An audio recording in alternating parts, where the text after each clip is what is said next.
What is up, everybody, and welcome back to the Bat in the Hat podcast, where we dive deep into all things nerd. My name, of course, is Steve, and with me today is a very special guest, my man Luke Duffy here, also known on Instagram as Do You Even Cosplay.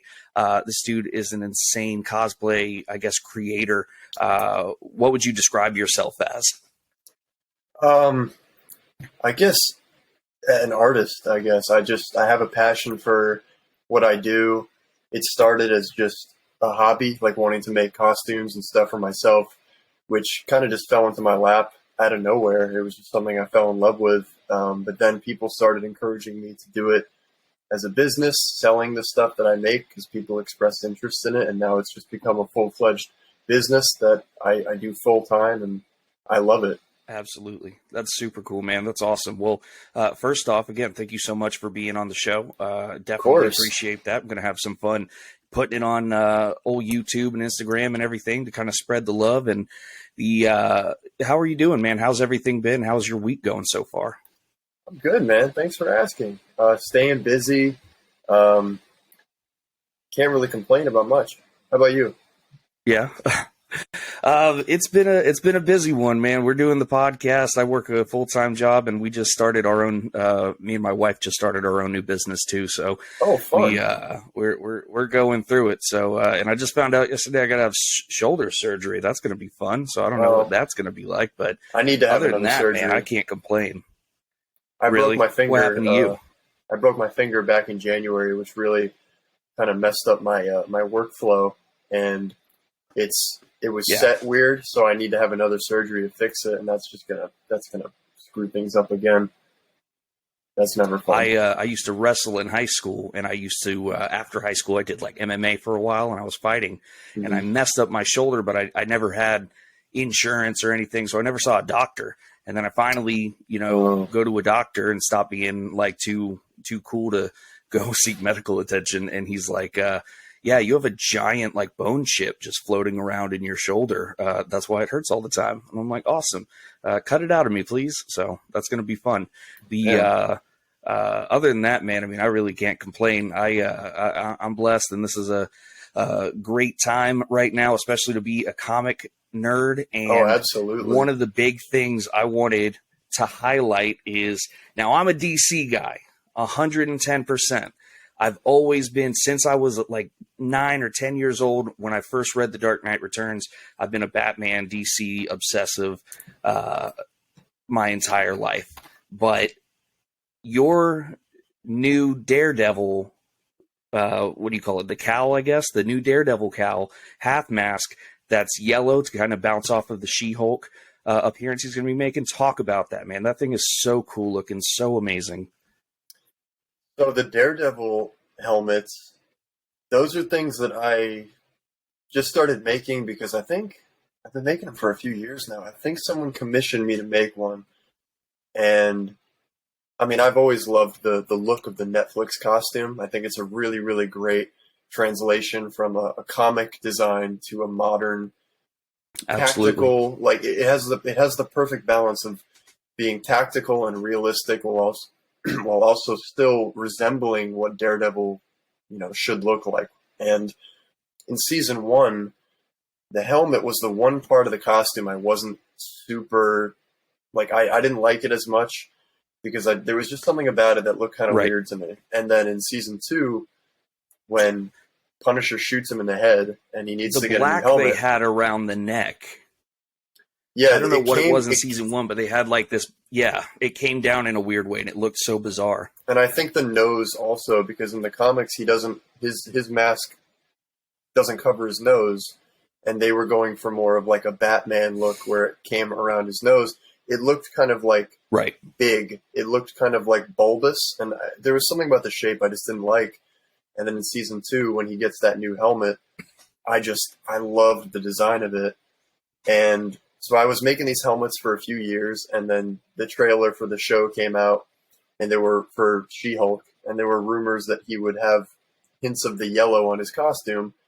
And when you got to see that in the trailer, I just quickly made up one of my helmets and painted it yellow. And I also I've never posted a reel on Instagram before, So I wanted to test out reels by just filming something that was Okay. kind of going to be kind of popular, and then Instagram just pushes reels so much more than regular posts now that video got a lot of traction, and that's where we are.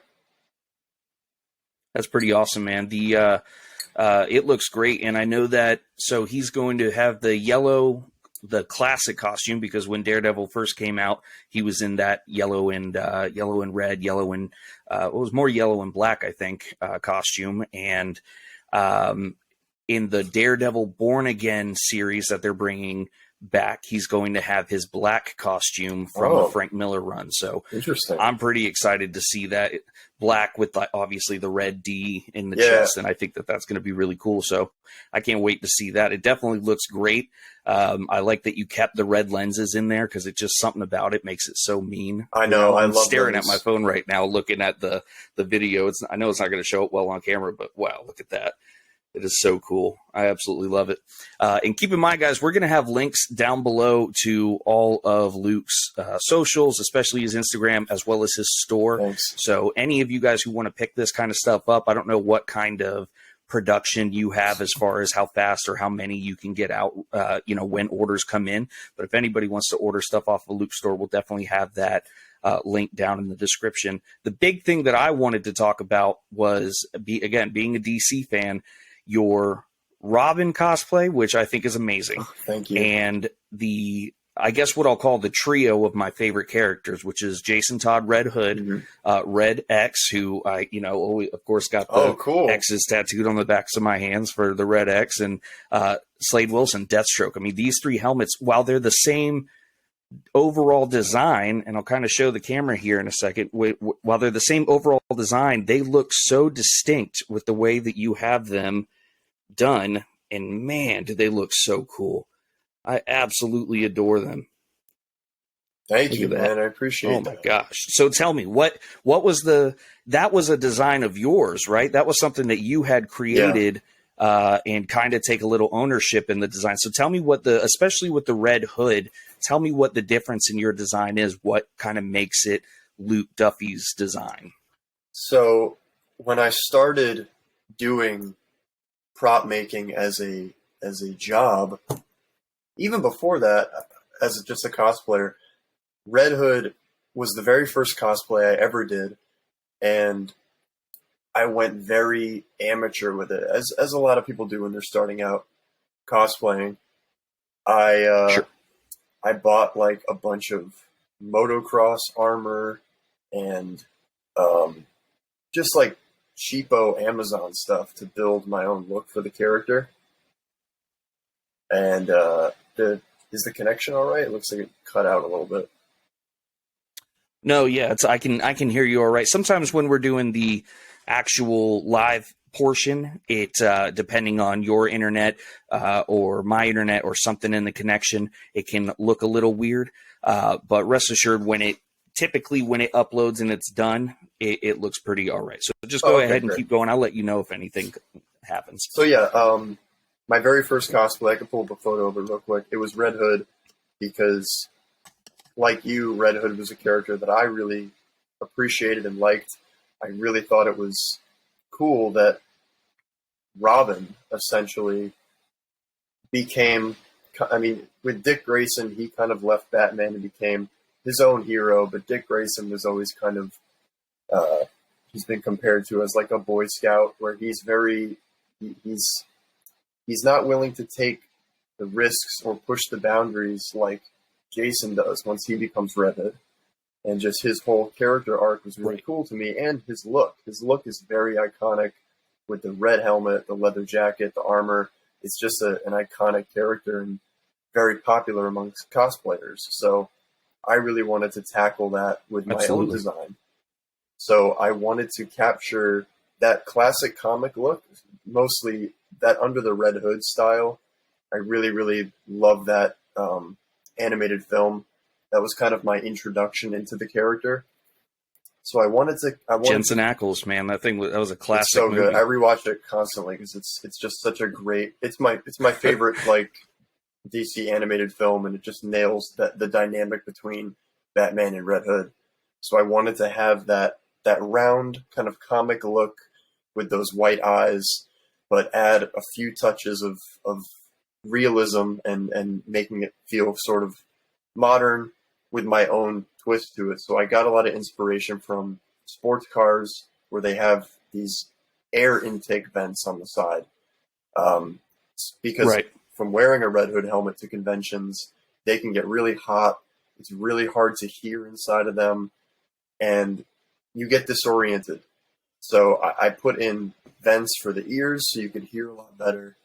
And then, yeah, the vents on the side, it just added a little bit more ventilation, and it added a unique look that I hadn't seen on anyone else's helmet before. And I really want to create stuff that's fairly unique to me. I'll pull inspiration from other designs and artists, but I typically want to make stuff look like Right. mine so that people can recognize it as my helmet, my armor, whatever. And that's where the Red Hood helmet came from. And then I realized that I could use the design and kind of work it into other characters as well. That it lends itself really nicely to the Red X because it's just a simple paint job, a repaint, and some of the lines on the helmet I can work into other characters, like with Deathstroke. Just I wrapped some carbon fiber vinyl around one Right. side and then painted the other side, and it looks like Deathstroke. You wouldn't really think that it started as a Red Hood helmet, and it's just fun to do stuff like that. Well, and that's exactly what I was saying. It's so crazy that you have these designs that look so they're the same base design, but it doesn't just look like a copy. Like you could put them all together in a fight scene and I Yeah. wouldn't pick out that they were just the same helmet. You know what I mean? And I love the fact that on the Red X, not only is the X perfect, because a lot of people who I've seen do this design kind of botch the X itself. They do it too small or they try to do it too. I mean, it is so perfect to the classic Teen Titans design, but I love how Punisher it is, where the skull comes down and it kind of fades from almost use, Yeah. or like, you know, he had just wiped the white down with his finger. I just think that that's really cool, and I think it's an amazing helmet. The now you sell them on your store, so tell me a little bit about pricing. What can people expect if they wanted to grab one from you with, say, the classic Wide Eyes? I'm a big Wide Eyes me too. fan personally.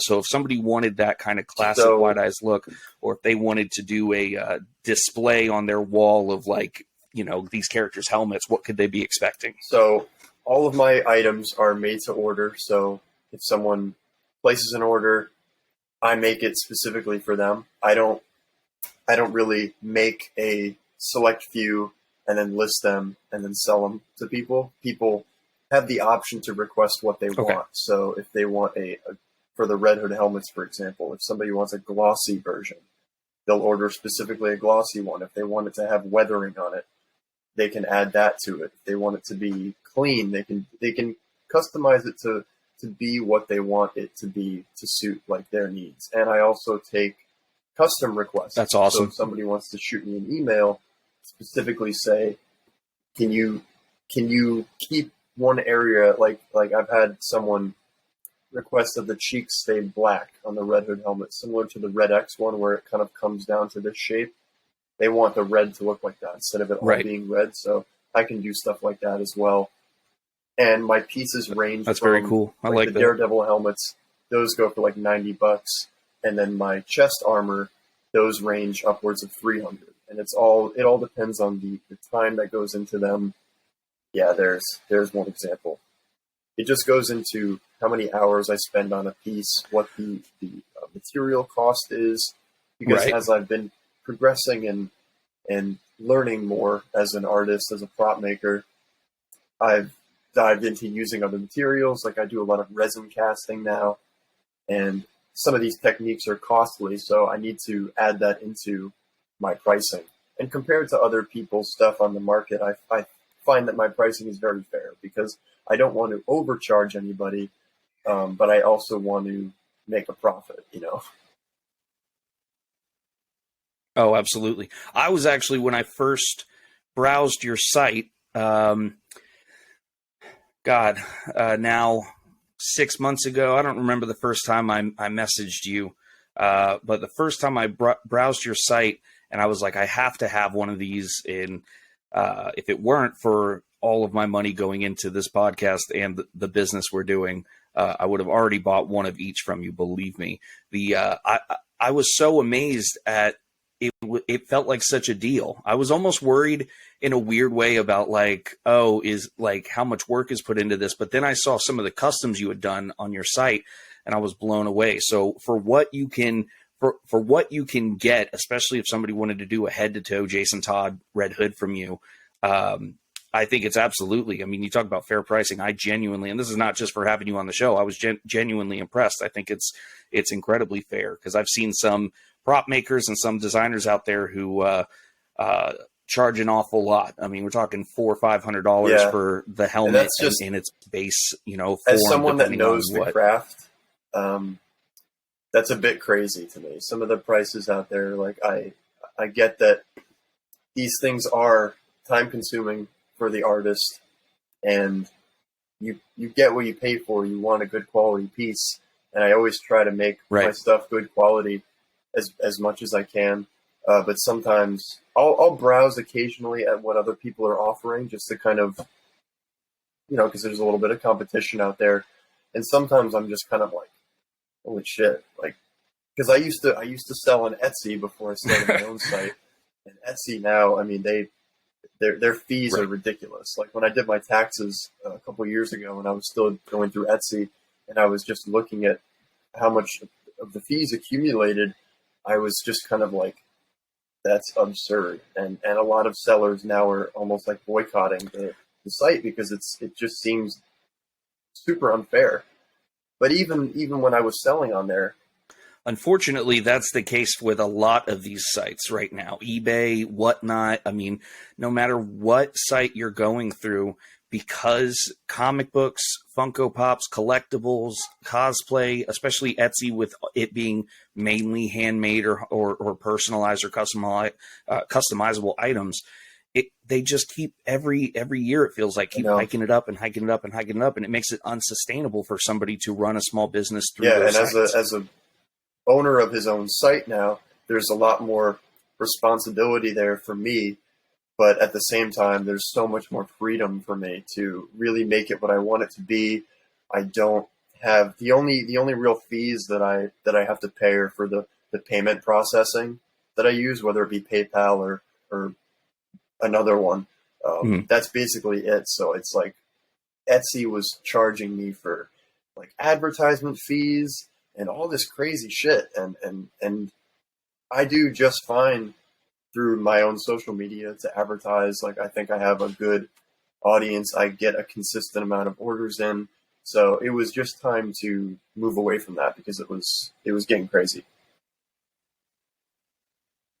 I would say so. I mean, some of the younger people may look at 13,000 followers and scoff at that. But I mean, I think that's incredibly impressive, especially for you being a small business who is, you don't post every single day. You don't post, for the sake of being an influencer. You have 13,000 people who are like, oh, this shit is cool. I may want to come back, or I need to order something from this person. And I think that's awesome. Tell me a little bit about, you as a fan. When did you, I think most people, as far as our generation, because I assume you and me are close to the same age. I'm 28 25. Now. I assume you're in your 20s somewhere. The most of the generation around us is much. They're not as big of actual comic fans, and that's not a bad thing. But most people did get introduced nowadays through the DC animated movies, Batman the animated series, a lot of those kinds of media platforms. Were you a comic reader, or did you just really fall in love with some of the movies that had come out through your childhood? So I was a very casual comic fan. I had a lot of the iconic comics, and this was after I liked superheroes from the movies. I distinctly remember the very first Spider-Man. It's one of the first core memories I have of being at the movie theater.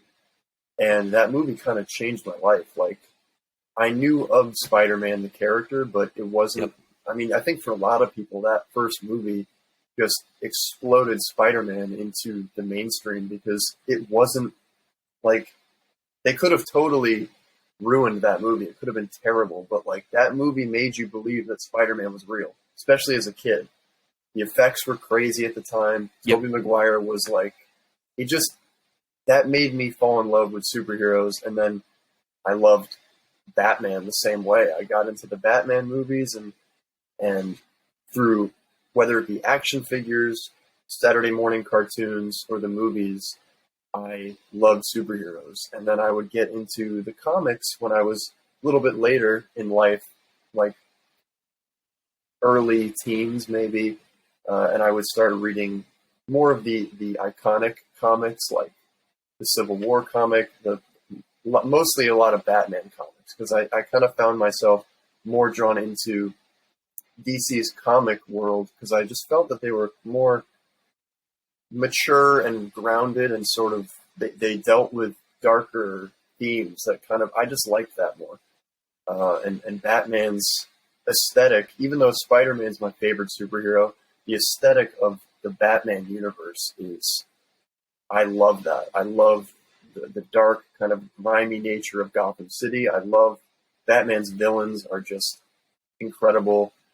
And I definitely Absolutely. read a lot Yeah, more great. of the Batman comics, and I would get like obscure Batman comics and less popular ones just because I was more drawn into that world. I was never, and I still am, I'm not a huge like comic buff where I'll get a lot of comics often, but if I hear good things about one, I will get it. Like Watchmen I read early on in life. I love that. I mean, obviously that's more of a graphic novel. The two terms, like comic, graphic novel, have different kind of connotations, but Watchmen was one that I absolutely loved, and I've read it countless times. I like feeling that what I'm reading could be real. Like it could feel like it could actually happen. Right. And I got that out of a lot of Batman comics. Yeah, I think, a lot of people talk about Spider-Man and how when that came out for the first time, it was crazy because nobody really had seen a main superhero that was a teenager and that they could relate to. But me growing up, I thought it was not only was Batman so cool, but like here's Robin, who is a kid. I mean, most of the storylines when even Dick Grayson, when he first is like, he's like 9 years old or 10 years old or something like that. He was a kid just like us.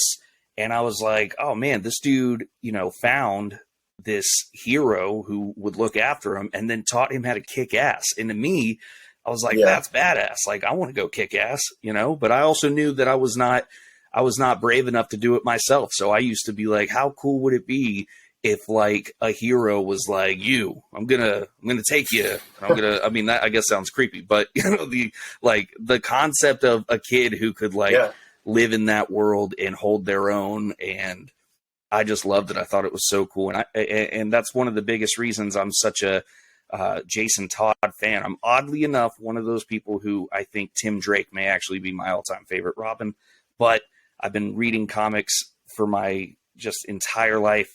And I'm obsessed with them. I think that the Robins themselves, and that's the main reason I personally got into collecting Teen Titans stuff, especially the George Perez, Marv Wolfman New Teen Titans run, because that was when Deathstroke was introduced. And that's when like the team that we knew from the television show, the cartoon, that's when they became a thing. And it was just such a cool kind of connection that I just had to know everything about it. So absolutely, I definitely understand. The Watchmen also blew me away when I was a kid, man. I thought that was insane. Yeah, I actually do in a weird way. So I'm really good at in my brain saying, okay, this is a separate thing. They're not the same universe as the thing I've always loved. It's its own world. Mm-hmm. It's its own. That's what's great about DC, especially, is that the multiverse is so heavily weighed on, and I can kind of separate it in my head where I'm like, okay, in this version of the world, Jason Todd was killed by the Joker, And even though Batman did go and avenge him, he still came back as the Red Hood. Because I don't know if you remember, I mean, you've seen Under the Red Hood a million times. I remember reading Under the Red Hood, or Under the Hood was what the comic storyline was called. He came back angry from the Lazarus pit, and he was so mad at Batman for not avenging him. Like, he took your son from you. How can you not go kill? Why is he breathing? Why is he still on this earth? Well, in the show Titans, he did go fucking do that. And then Jason Todd was still like, well, I still want to shoot some people. So I think it's interesting. I think it's fun when you can separate that stuff. But that being said, it's still not a great show. It's very choppy.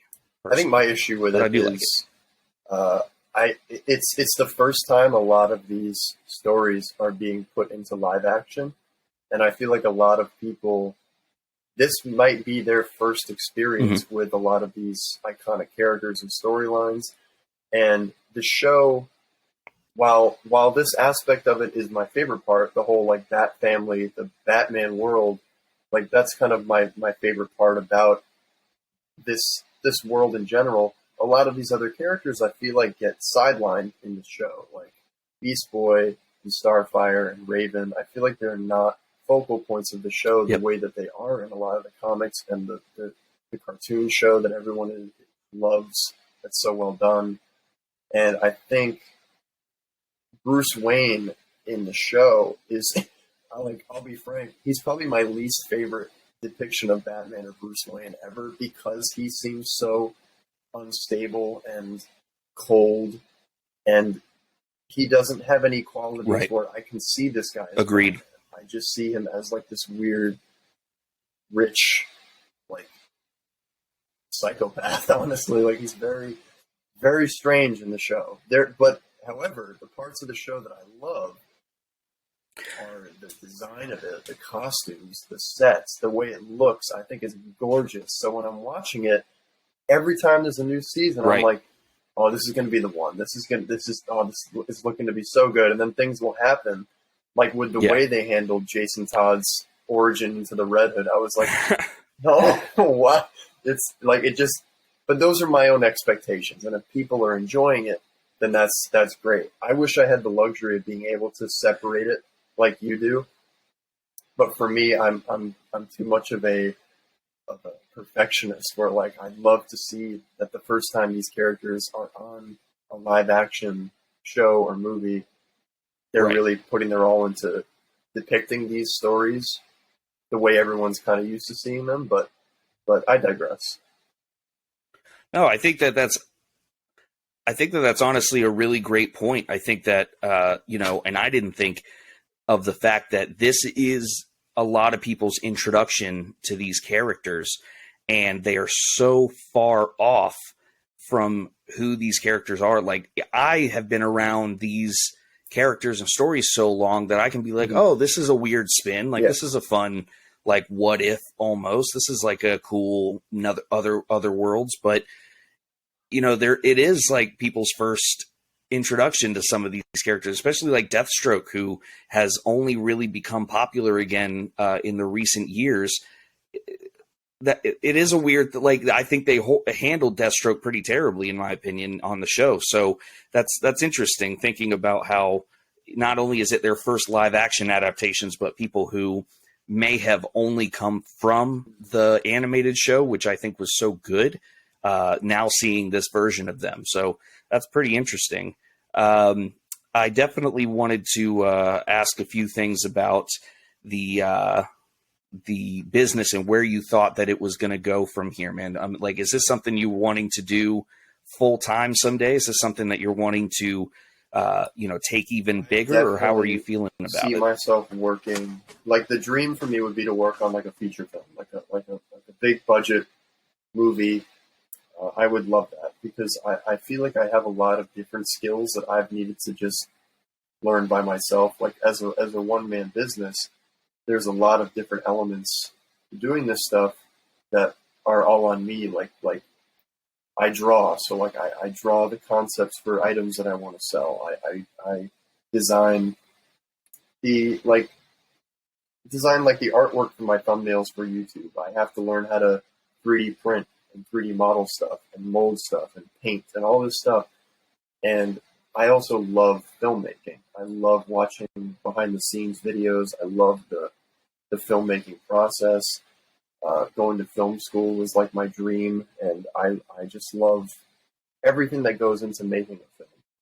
And I also love working with other people. I think I do my best work in a collaborative environment. So to work with a team on a project would be where I definitely see myself. And like, hopefully 5 or 10 years time, I would like to turn this into like just a legitimate career with like a studio.